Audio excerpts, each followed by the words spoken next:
Once upon a time, in the small town of Willowbrook, lived a curious and adventurous girl named Amy.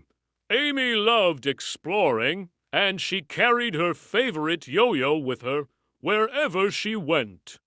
One sunny afternoon, while practicing tricks with her yo-yo in the town square, Amy noticed something glimmering in the bush nearby. Intrigued, she approached cautiously and discovered an old map tucked beneath the leaves.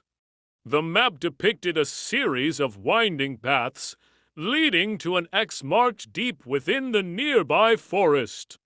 Excited by the prospect of an adventure, Amy decided to follow the map's directions. With her yo-yo in hand, Amy ventured into the dense woods, each step filled with anticipation.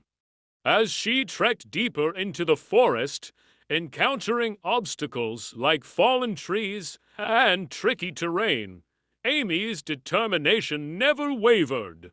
Hours passed, and just as Amy began to doubt if she was on the right path, she stumbled upon a hidden cave entrance obscured by vines and